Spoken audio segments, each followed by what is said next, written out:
Venir au Québec, c'est un plus, mais c'est aussi un challenge. Parce que c'est vrai que même en France, il y a des comiques qui marchent très bien dans le sud de la France, à Marseille. Et puis culturellement, il y a une différence avec le nord qui est très légère, mais ils vont pas marcher du tout à Lille, qui est dans le nord de la France, parce qu'ils ne sont pas bien adaptés aux choses finalement. Bah, quand on fait 6000 km, même si on a une langue commune, l'humour c'est quelque chose de très culturel.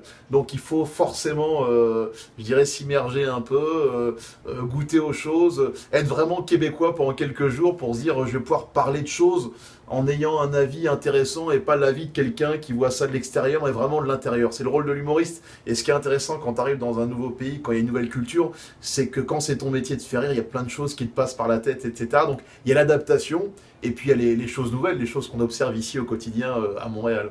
Donc tout ça, il y aura effectivement, et c'est important pour moi ce challenge de dire, je vais réussir à ce que les Québécois me comprennent parfaitement, et mon spectacle parle beaucoup d'intégration. Bah, il faut s'intégrer aussi au niveau de la profession, donc je vais essayer d'être un humoriste québécois, allez, entre guillemets, pendant quelques jours. J'ai eu la chance de faire deux films qui ont assez bien marché en France, les gens peuvent regarder d'ailleurs sur YouTube, ça s'appelle Casse Départ et le crocodile du Botswana. Et puis ce spectacle, Fabrice Eboué, levez-vous, il fait suite à un premier spectacle qui s'appelait Faites entrer Fabrice Eboué. C'est ce qui m'a fait un peu connaître en France. Le deuxième est sur le même ton, il y a ce ton, alors vous savez, faites entrer, on dit faites entrer l'accusé ou accusé levez-vous, je reprends la sémantique judiciaire parce que j'aime bien me mettre dans la peau de l'accusé.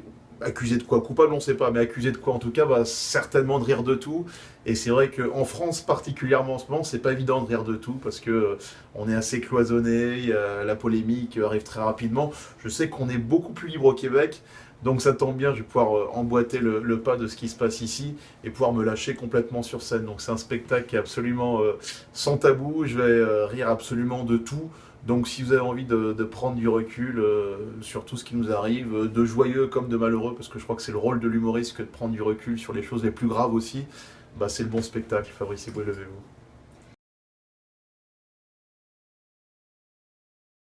Je tiens à préciser, c'est un vrai spectacle québécois. Je me suis pris la tête avec des Québécois, des Québécoises. J'ai croisé le maximum de monde pour adapter parfaitement le spectacle. Donc c'est un spectacle québécois qui est là au Théâtre Monument National. Donc je vous attends nombreux.